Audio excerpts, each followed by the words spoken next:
copot dan pecat Ketua Pengadilan Negeri Jakarta Timur. Merdeka! Merdeka! Merdeka! Baik, ini semangatnya tidak pernah pudar. Inilah yang ditakutkan oleh Roti. Karena tidak ada sedikit pun teman-teman relawan maupun tim hukum Jokowi untuk mundur dalam mengawal dan memonitor kasus yang sedang berjalan ini.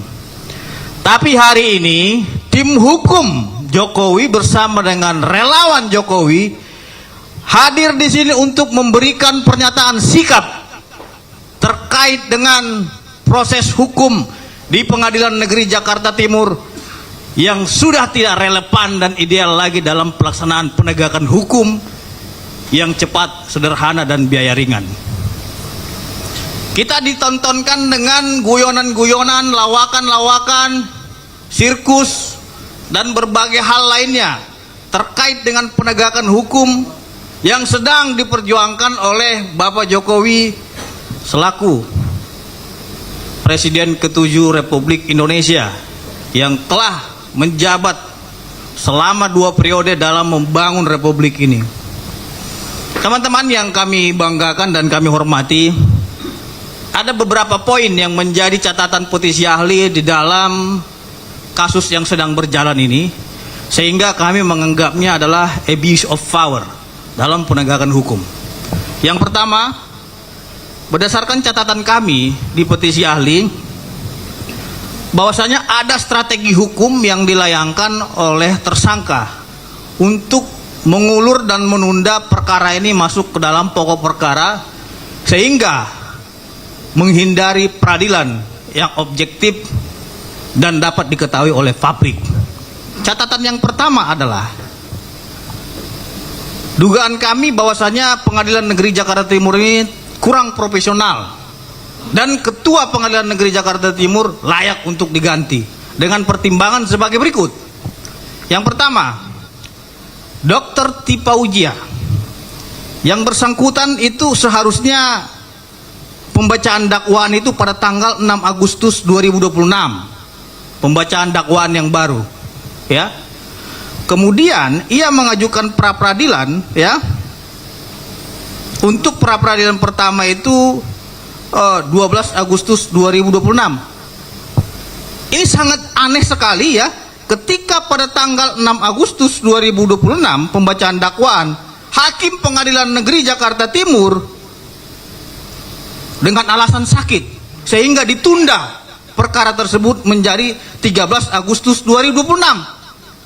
Ada apa penundaan ini? Apakah penundaan ini untuk melegalkan Tipa Ujia mengajukan pra peradilan sehingga pokok perkaranya ditunda? Ya, jelas dong, karena pra peradilannya tanggal 12 Agustus. Seharusnya terlebih dahulu pembacaan dakwaan Tipa itu tanggal 6 Agustus. Nah, kemudian ditunda pembacaan dakwaan 13 Agustus. Berarti kalau ditunda jadi 13 Agustus, pra peradilan Tipa duluan 12 Agustus. Ada apa ini? Dengan alasan kedinasan dan lain-lainnya, emang nggak ada lagi hakim di Pengadilan Negeri Jakarta Timur untuk menggantikan alasan ujian kedinasan hakim tunggal ini? Ini serius, ya. Jadi kita akan melihat apakah persidangan pembacaan dakwaan pada tanggal 13 Agustus 2026 ini ditunda karena ada gugatan pra peradilan yang diajukan oleh Dr. Tipa. Kalau mau fair, seharusnya tanggal 6 Agustus 2026 itu sudah pembacaan dakwaan. Kenapa mereka tunda nggak jadi pembacaan dakwaan? Maka dari itu kami menganggap, ya, hakim-hakim yang ada di Pengadilan Negeri Jakarta Timur harus dievaluasi oleh Bawas Mahkamah Agung Republik Indonesia. Kalau perlu copot. Jangan main-mainkan orang yang lagi berjuang dalam menegakkan hukum, gitu loh. Kemudian terkait dengan pra peradilannya Roy Suryo, di dalam pasal 163, ya, KUHP, di situ ditegaskan bahwasanya proses pra peradilan itu diperiksa paling lama 7 hari. Paling lama 7 hari. Anda bisa buka pasal 163 KUHP. Berdasarkan catatan yang kita peroleh, bahwasanya pra peradilan pertama Roy Suryo dimulai pada tanggal 29 Juni 2026 dan putusannya tanggal 7 Juli 2026, memakan waktu 8 hari. Sudah lewat 1 hari dari ketentuan KUHP. Kemudian pra peradilan kedua yang diajukan oleh Roy yaitu pada tanggal 10 Juli 2026 dan putusan tanggal 20 Juli 2026. Sudah 10 hari, tidak 7 hari lagi. Kemudian pra peradilan ketiga, mereka kembali mengajukan pra peradilan ketiga dengan sidang pertama tanggal 27 Juli dan putusan 6 Agustus 2026. Berarti memakan waktu 10 hari.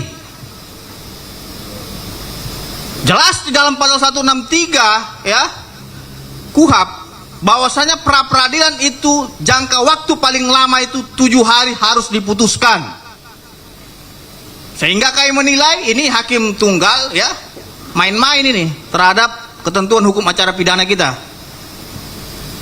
Dan yang paling mengenaskan lagi, Ketua Pengadilan Negeri Jakarta Timur mengeluarkan surat kepada Kepala Kejaksaan Negeri Jakarta Selatan untuk menunda pokok perkaranya Roy Suryo. Apakah kita dipertontonkan seperti ini? Masyarakat belum tahu surat ini, tapi berdasarkan info intelijen petisi ahli, kita telah memperoleh surat itu, sehingga itu harus dilawan karena tidak bersesuaian dengan ketentuan hukum acara pidana. Merdeka! Lawan! Lawan! Lawan! Hidup Jokowi! Jadi, Bapak Ibu sekalian, kasus ini tendensius, bukan lagi kami lihat masuk ke dalam penegakan hukum yang murni, akan tetapi telah dikotori dengan penegakan-penegakan dan permainan-permainan politik, dibumbui dengan rasa-rasa politik, sehingga esensi penegakan hukum ini compang-camping dalam menegakkan aturan. Saya tantang kepada mahasiswa yang ada di sini, apakah ada di dalam KUHP diatur ya? Apakah ada dalam KUHP diatur bahwasanya pra peradilan itu bisa dilakukan sampai 2029?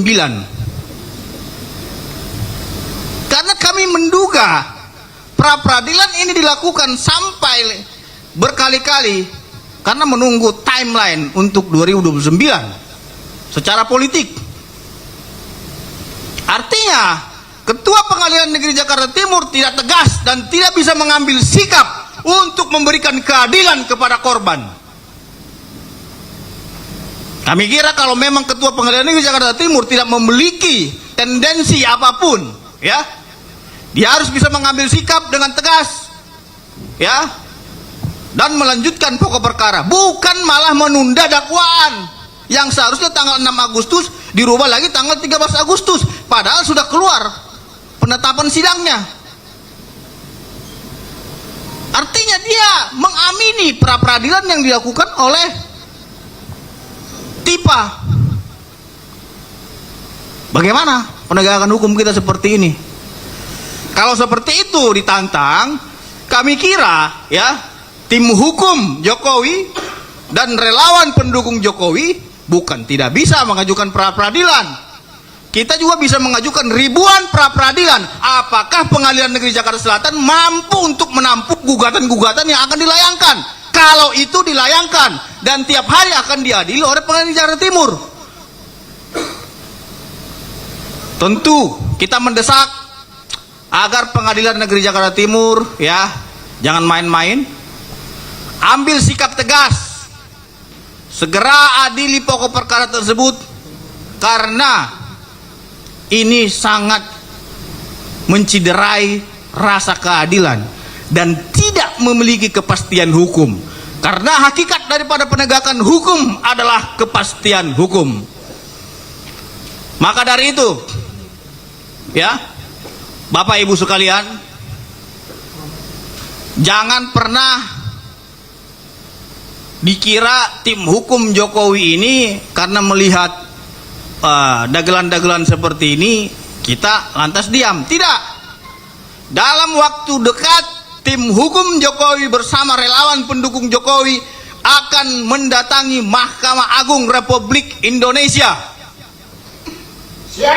Dan kalau perlu kita akan mengepung Mahkamah Agung Republik Indonesia dengan aksi 1 juta lilin, bahwasannya penegakan hukum dipermainkan seperti ini. Setuju? Anda lihat sendiri begitu semangat dan membaranya para relawan Jokowi dalam mengawal kasus ini. Jadi Ketua Mahkamah Agung Republik Indonesia, copot dan pecat Ketua Pengadilan Negeri Jakarta Timur. Merdeka! Merdeka! Merdeka! Terima kasih. Oke, terima kasih Bang Pitra.